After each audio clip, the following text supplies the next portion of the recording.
AFMC Pune बहुत सारे students in fact AIIMS छोड़ करके भी एएफएमसी में जाना चाहते हैं। उसके पीछे क्या रीजन है और एएफएमसी कैसा कॉलेज है, आज के वीडियो में सारी बातें हम डिस्कस करेंगे। कैसे इसमें जा सकते हो, पूरी एडमिशन की प्रोसेस मैं इसमें बताऊंगी कि क्या क्या एक्स्ट्रा चीजें आपको करनी पड़ेगी नीट निकालने के अलावा इस कॉलेज में जाने के लिए। सारी बातें हम डिस्कस करेंगे। एएफएमसी पुणे के लिए कितनी सीट्स है, कितनी कट ऑफ जाती है, क्या एलिजिबिलिटी है, कितनी एज तक जा सकते हो इसमें जाने के बाद आपकी बॉन्ड फीस लगती है या नहीं लगती है तो कितनी लगती है, इसके बाद आपको कितनी तक सैलरी आप एक्सपेक्ट कर सकते हो। सारी बातें हम लोग आज के वीडियो में डिस्कस करेंगे एएफएमसी पुणे के बारे में। So let's go.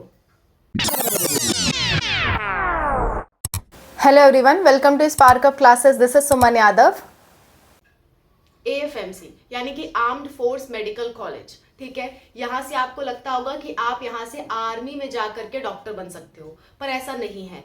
आर्मी के साथ साथ आप जल सेना, वायुसेना, थल सेना तीनों में ही जा सकते हो, यानी कि एयरफोर्स में भी जा सकते हो, नेवी में भी जा सकते हो, आप आर्मी में भी जा सकते हो। इन तीनों जगह आप डॉक्टर का काम कर सकते हो। आज के वीडियो में हम लोग खास करके एमबीबीएस के बारे में बात करें कि एएफएमसी पुणे से एमबीबीएस आप कैसे करो, उसकी मैं पूरी प्रोसेस बता रही हूँ। अगर आपको एएफएमसी पुणे से अदर कोर्सेज के बारे में भी जानना है कि और कौन कौन से कोर्सेज होते हैं एएफएमसी पुणे से, तो उसके लिए आप कमेंट कर देना, मैं उस पर भी वीडियो ला दूंगी कि एएफएमसी पुणे में कौन कौन से कोर्सेज होते हैं, ठीक है। अच्छा, मैं आपको एक और बात बताती हूँ, इसी से रिलेटेड मैंने 2 वीडियो बना रखी है, आर्मी नर्स पे और आर्मी डॉक्टर पे। सारे तरीके बता रखे हैं कैसे आप आर्मी में नर्स या आर्मी में डॉक्टर बन सकते हो। लिंक आपको दोनों वीडियो का लास्ट में मिल जाएगा। क्योंकि ये वीडियो आपके इंटरेस्ट का हो सकता है, इसलिए मैं आपको सजेस्ट कर रही हूँ, आप चाहो तो देख सकते हो। फिलहाल हम लोग बात कर रहे हैं एएफएमसी पुणे में एमबीबीएस कैसे करें, उसकी पूरी प्रोसेस। देखो, जनरली क्या होता है, एमबीबीएस करने के लिए आपको नीट का एग्जाम निकालना होता है, फिर काउंसलिंग करानी होती है, आपका डायरेक्ट एडमिशन हो जाता है। लेकिन इसमें ऐसा नहीं है। एएफएमसी इंडिया का एक बहुत ही प्रेस्टिजियस इंस्टीट्यूट है। इंडिया के रैंकिंग में दूसरे या तीसरे नंबर पे आता है, थोड़ा बहुत रैंकिंग चेंज होती रहती है, दूसरे तीसरे नंबर पे ही आता है। तो आप सोच सकते हो कितना प्रेस्टिजियस कॉलेज है। एम्स दिल्ली के बाद कोई आता है तो यही आता है जनरली, ठीक है। कभी कभी जिपमर और पीजीआईएमआर का नाम आप सुनोगे, लेकिन थोड़ा मैंने कहा ना, रैंकिंग ऊपर नीचे होती रहती है, तो दूसरे तीसरे नंबर पे आप इस कॉलेज का नाम सुनोगे, ठीक है। क्यों?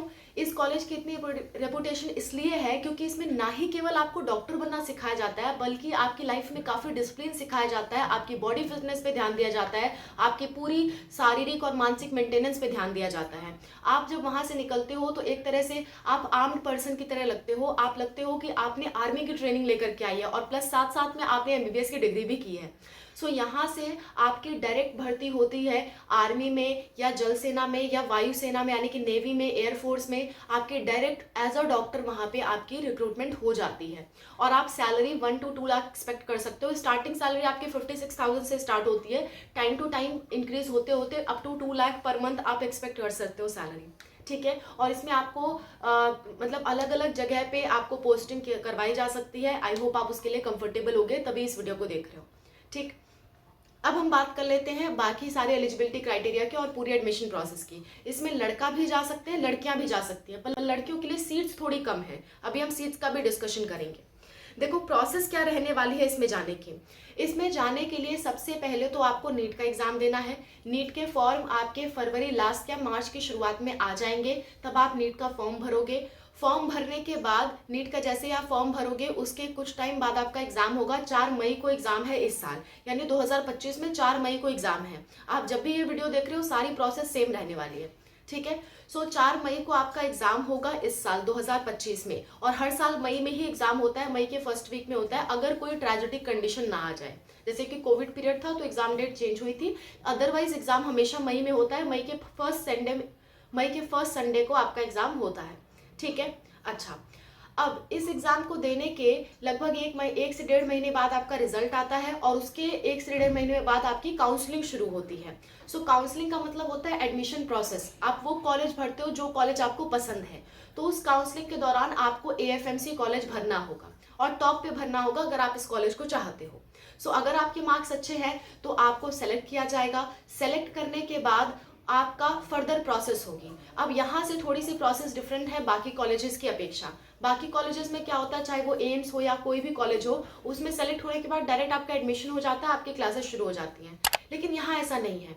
आपने एग्जाम दिया, रिजल्ट आया, काउंसलिंग कराया, काउंसलिंग करने के बाद आप सेलेक्ट हुए, इसके बाद प्रोसेस और भी है। इसके बाद आपको 2 दिन के लिए बुलाया जाता है एएफएमसी पुणे के संस्था में। वहां पे आपसे 2 तरह का परीक्षा ली जाती है, 2 तरह का एग्जाम लिया जाता है। क्या, देखो मैं आपको दिखाती हूँ स्क्रीन पे। TOELR एग्जाम और दूसरा होता है PAT एग्जाम। TOLER एग्जाम जो है वो इंग्लिश और रीजनिंग बेस्ड एग्जाम होता है। ये एग्जाम आपका पहले ही दिन कराया जाएगा और ये एग्जाम आपका 80 मार्क्स का होगा, 80 मार्क्स का होगा। और दूसरा होगा PAT एग्जाम जो कि एक तरह का साइकोलॉजी असेसमेंट टेस्ट होता है। ये आपका क्वालिफाइंग नेचर का होता है, इसमें बस आपको क्वालिफाई करना होता है। ऐसा नहीं है कि आप इसमें अच्छे मार्क्स लाओ तभी सिलेक्ट हो गए, ऐसे कोई बात नहीं है, इसमें सिर्फ क्वालिफाई करना होता है। लेकिन जो TOELR होता है इसमें आपके मार्क्स काउंट होते हैं, ठीक है।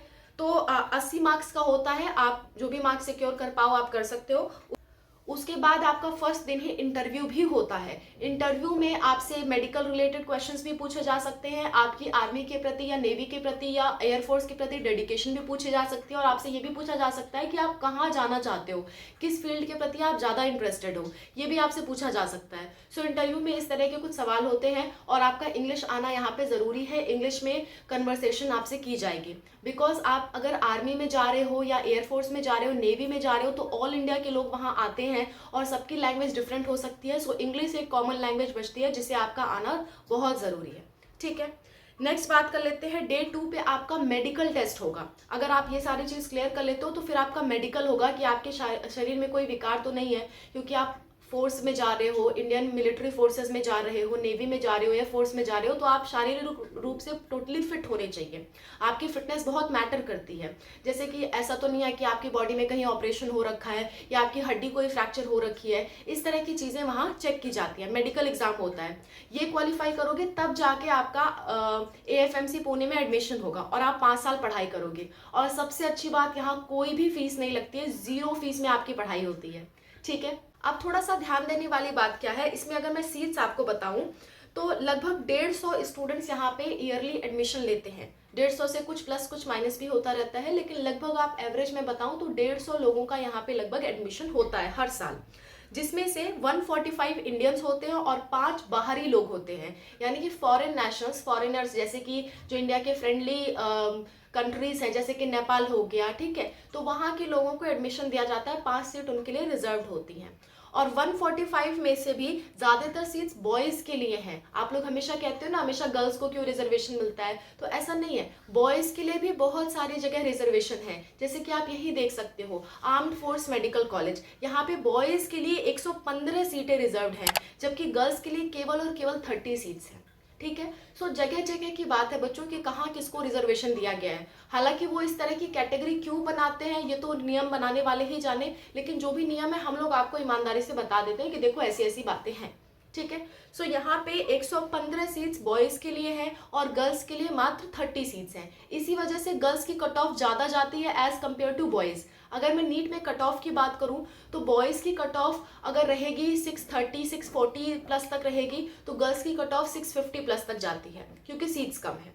और अच्छा, आप कहोगे टॉप 2nd रैंक का कॉलेज है तो कट ऑफ थोड़ी कम क्यों जा रही है। इस साल तो, पिछले साल की बात करें तो 680 तक कॉलेज मिला है। तो बात यह है बच्चों की, बहुत सारे लोग, जो मैंने 2 एग्जाम बताए ना आपको, TOELR एंड जो PAT टेस्ट है और जो इंटरव्यू है, मेडिकल है, कई सारे लोग इनमें छट जाते हैं। इसी वजह से कट ऑफ बहुत ज़्यादा हाई भी नहीं जाती और बहुत ज़्यादा कम भी नहीं जाती। सीट कम होने की वजह से कट ऑफ बहुत कम नहीं जा रही है और एक्स्ट्रा एग्जामिनेशन होने की वजह से कट ऑफ बहुत ज़्यादा भी नहीं जा रही है। सो गर्ल्स के लिए 650 तक कट ऑफ मान के चलो, बॉयज़ के लिए 630 to 640 कट ऑफ आप मान के चल सकते हो, ठीक है। ये पूरा सिलेक्शन प्रोसेस होता है AFMC पुणे में जाने के लिए। अब हम फीस की बात कर लेते हैं और एक्स्ट्रा क्या क्या आपको बेनिफिट मिलने वाला है उसकी बात कर लेते हैं। फीस तो कुछ भी नहीं लगने वाली है, 0 फीस लगने वाली है, कोई एक भी रुपया आपका नहीं लगेगा, कुछ भी आपका नहीं लगने वाला है। उल्टा आपको चीज़ें दी जाएंगी। क्या दी जाएंगी मैं आपको बताती हूँ। आपको 6,000 रुपये दिया जाएगा एक बार जब आप एडमिशन लोगे, ताकि आप अपना एक्स्ट्रा खर्चा देख सको। 12,500 रुपये आपको ईयरली तौर पे दिए जाएंगे एज अ स्कॉलरशिप। और आपको हेयर कटिंग के लिए, क्योंकि हेयर कटिंग वगैरह का बड़ा मसला रहता है, आप आर्मी में हो तो बड़े बड़े बाल, बड़ी बड़ी दाढ़ी ये सब नहीं रखा सकते, सो उसके लिए आपको 140 रुपये पर मंथ दिए जाते हैं। बुक्स के लिए आपको 4,000 रुपये पर ईयर दिए जाएंगे और आपको वॉशिंग अलाउंस, क्योंकि यहाँ पे फिजिकल एक्टिविटी भी बहुत कराई जाती है तो आपके कपड़े वगैरह काफ़ी गंदे होते हैं, तो वॉशिंग के लिए भी आपको पैसे दिए जाते हैं कि आप अपने कपड़े वगैरह भी धुलवा लो। वॉशिंग के लिए 560 रुपये पर मंथ आपको दिए जाते हैं। हाँ, मेस की फीस इसमें लगती है, खाने की फीस आपकी लगती है, तो मेस की फीस आपको बेयर करनी होगी, लेकिन ये ऑफिशियली गिवन नहीं है कि कितनी लगती है, पर एज पर रिसोर्सेज मुझे पता चला है कि हाँ, मेस की फीस वो थोड़ा बहुत लेते हैं, ठीक है, पर बहुत ज़्यादा भी नहीं है कि आपके लाखों रुपए लग जाएंगे, हज़ारों रुपए लग जाएंगे, बहुत ही मिनिमल फीस में आपका यहाँ सारा काम चल जाता है, ठीक है। आगे बात कर लेते हैं, क्या इसमें हॉस्टल्स अवेलेबल है? तो हाँ, बिल्कुल आपको हॉस्टल में ही रखा जाता है। बॉन्ड फीस की बात कर लेते हैं। आप ये कॉलेज छोड़ नहीं सकते एक बार लेने के बाद। बॉन्ड फीस 65 लाख रुपए है। अगर आप कॉलेज छोड़ते हो तो आपको 65 लाख रुपए देने पड़ेंगे। So if you are fully dedicated कि हमें इसी कॉलेज में जाना है, तभी आप जाके एडमिशन ले। अदरवाइज अगर आप कॉलेज छोड़ोगे तो 65 लाख रुपीज़ आपको जमा करना पड़ेंगे, वरना आप कॉलेज नहीं छोड़ सकते किसी भी कंडीशन में। और यहाँ का एक और बड़ा बेनिफिट है कि यहाँ से जब आप पास आउट करके निकलते हो तो आपकी जॉब लगनी 100% तय होती है। ऐसा आपको बहुत कम जगह देखने को मिलेगा कि कहीं से आप कोर्स कर रहे हो और आपकी जॉब है कि 100% आपको जॉब मिलेगी। लेकिन आर्मी में और गवर्नमेंट के जितने भी एग्जाम्स हो रहे हैं, जैसे कि आपका NDA हो गया, CDS हो गया, आपका MNS हो गया, AFMC पुणे हो गया, ऐसी जगहों पे आपकी 100% श्योरिटी रहती है कि आपकी जॉब लगनी ही लगनी है। एक बार आप यहाँ पे क्वालिफाई करके आ रहे हो तो आपकी जॉब निश्चित है। बाकी ऐसा कहीं आपको देखने को नहीं मिलता है। So this was all about the video. अगर आपको AFMC पुणे के अंदर सारे कोर्सेज पे वीडियो चाहिए, जैसे कि नर्सिंग पे, पैरामेडिकल पे क्या क्या कर सकते हो, कैसे कर सकते हो, सब पे आपको डिटेल वीडियो चाहिए, तो आप कमेंट्स में मेंशन करो AFMC पुणे कोर्सेज। सो मैं या अनूप सर उस पर वीडियो जल्द से जल्द बना देंगे। That's all about the video. Thank you so much for watching. Bye. Take care. Wish you all the best for whatever you're going to do.